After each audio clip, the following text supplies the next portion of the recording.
Assalamualaikum warahmatullahi wabarakatuh. Ya, selamat jumpa kembali dengan kami, yaitu Merpati Jet Channel. Pada saat ini kita akan bongkar rahasia burung yang stabil ngolong.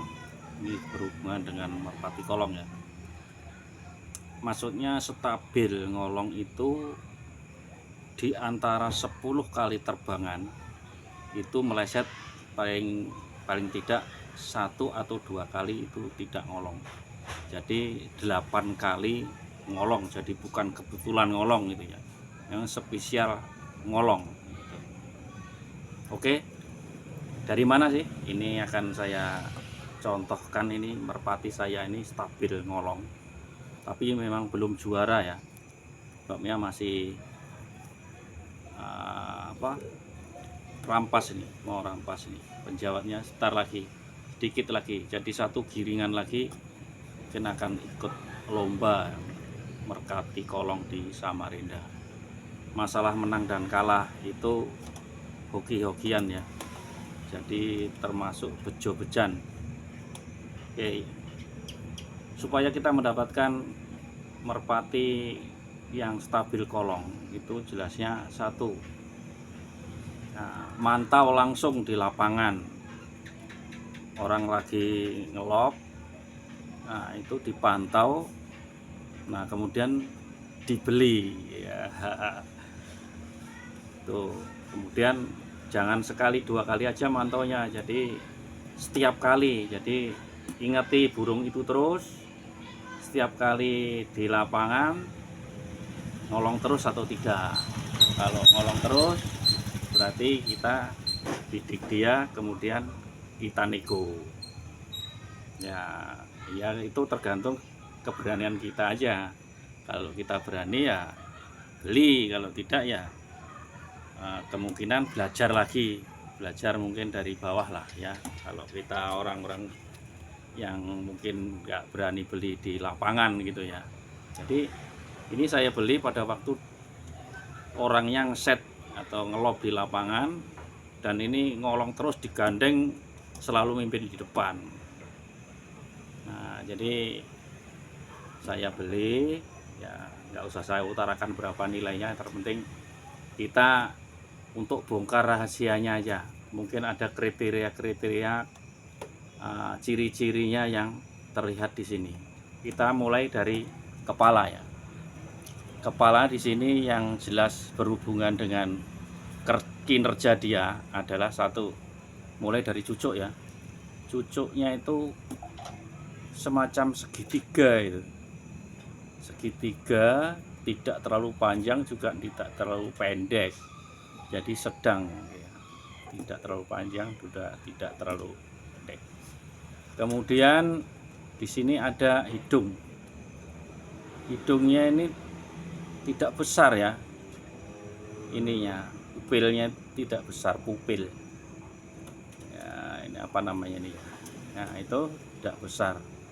Kemudian lubangnya itu juga 1 jarum aja besarnya, jadi mepet begitu deh, terkesan pesek dia, bukan seperti merpati pos ya. Kalau merpati pos itu biasanya hidungnya, di atas hidungnya ini lebih besar, stylenya lebih besar. Nah kemudian ini yang dinamakan batuk ya. Batuk jidat ya. Kalau jidat itu kalau di center dari ujung cucuk atau paruh itu seakan-akan tuh rata itu ya, seperti ini nih, nih seakan-akan tuh rata itu. Center simetris itu ya, simetris. Kemudian jarak antara pangkal cucuk, pangkal paruh dengan mata itu dekat sekali, dekat sekali dia ya. Mungkin teman-teman kalau pengen cari merpati, bukan saya mengajari, tapi ini asli ngolongan ya. Kalau kejaran tinggal nasib aja lagi ya. Terus begitu seperti itu. Nah, kemudian lagi matanya. Mata sebenarnya apa aja bagus ya, kalau zaman sekarang bukan seperti zaman dulu. Matanya itu kalau mawar itu biasanya ditampek atau ditolak, orang pada nggak suka. Terus kemudian warna hitam atau mata Jawa tuh banyak orang nggak suka, alasannya macam-macam ya. Yang terpenting kalau bagi saya, mata itu semuanya istimewa, jadi ada kekurangannya juga ada kelebihannya gitu ya. Jadi matanya ini termasuk mata yang jernih ya, warnanya kuning, tapi iris yang lingkarannya itu memerah gitu. Katakanlah ini jagung ya. Nah, itu jagung. Jadi kadang-kadang terlihat di kamera itu kayak kuning aja, tapi enggak, itu garis lingkarnya itu warnanya merah, jadi namanya jagung. Kemudian ada lagi yang mitosnya, ini mitos lingkar kelopak matanya, lingkarannya itu harus terlihat kasar dan melingkar tidak terputus gitu. Kalau itu saya kurang paham, sebabnya belum bisa dilogika gitu ya. Nah, ada lagi ini, jadi bagian kepala aja sangat teliti sekali ya kalau kita ulas ini.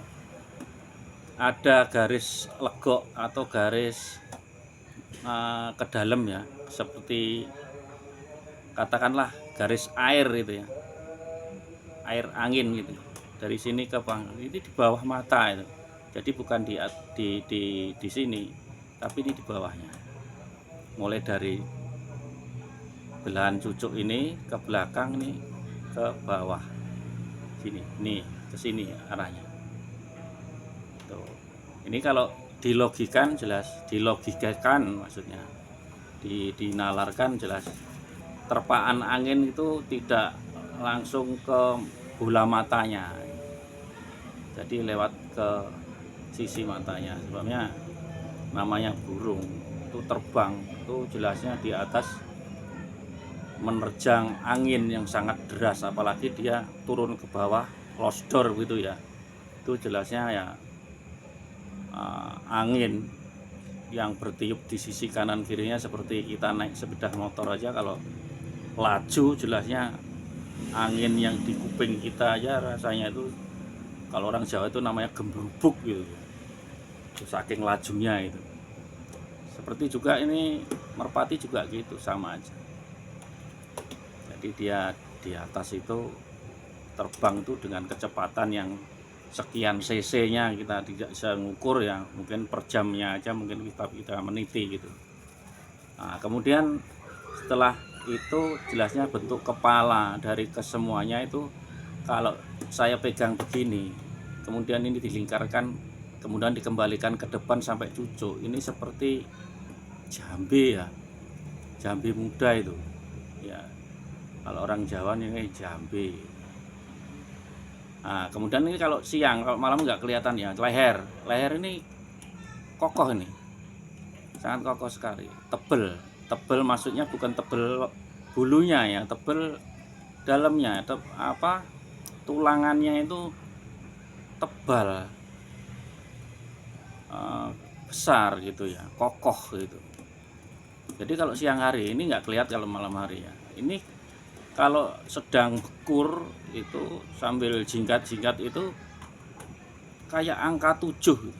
Jadi kepalanya begini, terus begini, gini badannya. Jadi kayak cangkol gitu ya, kayak cangkol, penyangkol gitu modelnya gitu.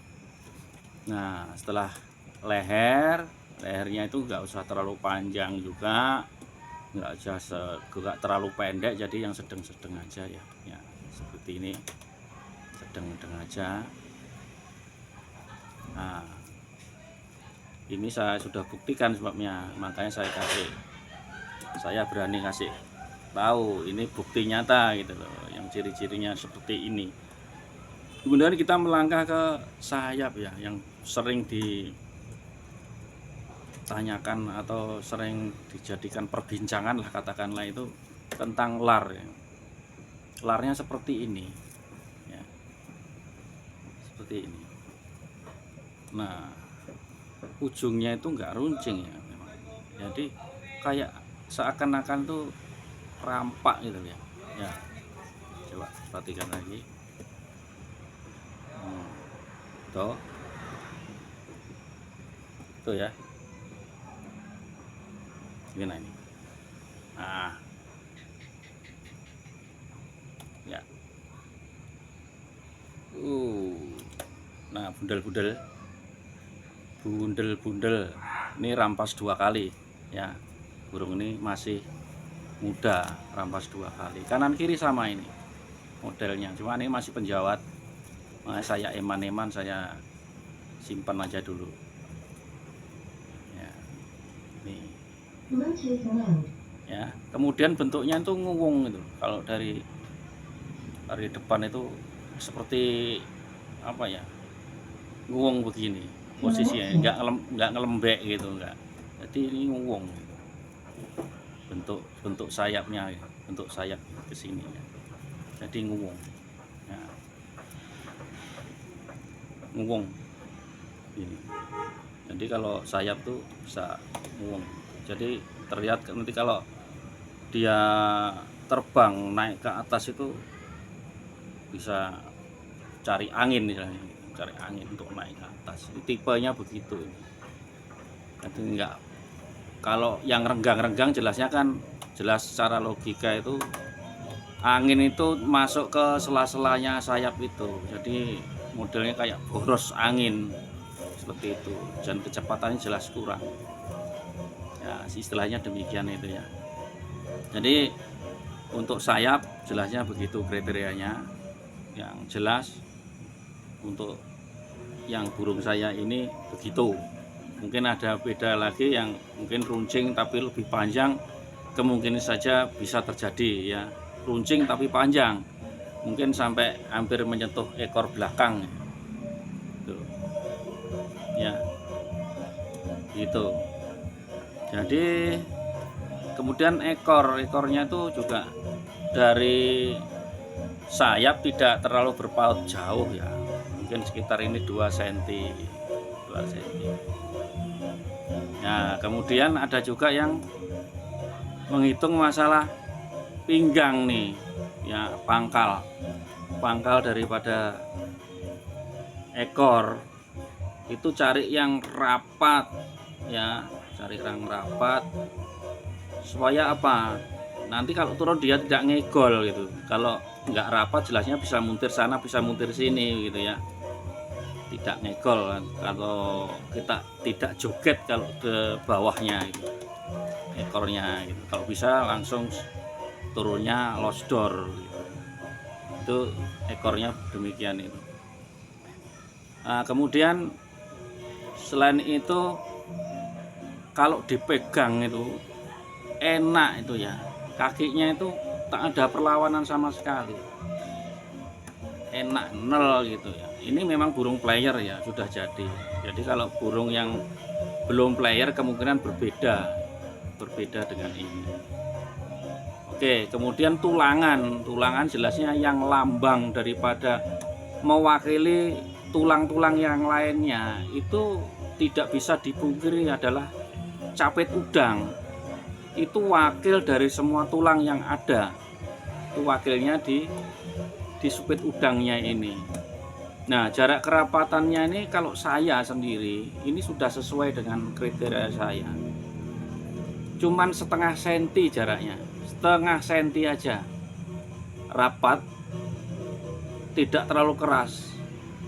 Ada yang keras sekali itu ada, tapi rata-rata kalau biasanya keras itu mesti agak renggang. Kalau ini agak lentur juga agak keras, jadi sedang saja, tapi agak rapat, setengah senti aja ya. Ada yang mengatakan kalau terlalu rapat nggak bagus ya, kemungkinan ya. Sebabnya apa? Kalau terlalu rapat, apalagi keras terlalu rapat, kemungkinannya memang losdornya hebat. Cuman nanti kalau pada saat terkena angin dan lain sebagainya dia berusaha untuk terjun langsung, biasanya dia akan ngebas ya, nggak tahan dia. Sebabnya sapit itu kalau dalam posisi dia menahan atau naik atau turun itu biasanya dia bermain ya, bermain dia nekan lawannya. Makanya usahakan capit juga tidak panjang sebelah, juga tidak lemas sebelah ya. Usahakan yang sama. Mungkin sedikit boleh, tapi yang sama, usahakan yang sama. Kelenturannya sama ya gitu. Kalau saya sih gitu. Saya suka lagi sapit itu yang seperti duri. Itu saya pernah punya. Seperti duri, cuman yang nggak rapat juga, agak renggang sedikit, seperti mungkin setengah senti gitu. Itu wah, burung ngeketnya bagus, semuanya serba bagus pokoknya. Dijadikan apa tuh player itu melegakan hati kita tuh, seneng untuk memelihara dia terus gitu. Itu pegangannya juga enak, ini juga enak ya. Masalah jarak di sini jelasnya ada yang menimbang jarak antara ini dan ini sama sini. Mungkin yang agak rapat itu yang bagus dan sebagainya. Ya itu kemungkinan iya. Tapi saya nih memegang burung ini karena memang melihat sendiri ya. Melihat sendiri. Kemudian ini juga dadanya rata, ini nggak melengkung sama sekali ya. Ini rata ya. Melengkungnya cuman sedikit aja, coba ya. Nah segini aja, ini rata sekali nih, rata, nggak terlalu melengkung. Kalau masalah badannya memang jadi nih, badannya memang jadi penuh jadi. Kalau kemudian dilihat dari depan ini seperti ini ya, dilihat dari depan seperti ini, bukan V ya. Ada yang ngomong V itu salah, ini O ya, seperti ini nih O, bukan V. Kalau V itu ya segitiga ke bawah ya, nih ya, O aja terbuka gitu. U terbuka ke atas, itu yang benar begitu ya. Nah ini burung saya suka, memang kurang dor. Kalau orang-orang bilang memang kurang dor, tapi saya nggak suka yang terlalu dor ya, bisa berakibat fatal juga kalau dor nggak tepat. Tapi ini tepat ya, nggak jauh dari betina ini. Kalau sedang bersaing dari atas, nggak jauh dari betina, sep, enak gitu aja ya. Kalau yang lost door kadang-kadang kecelakaan dan lain sebagainya bisa terjadi. Yang enak itu yang tepat dan keberuntungan ada, itu bisa juara, itu bicara masalah juara.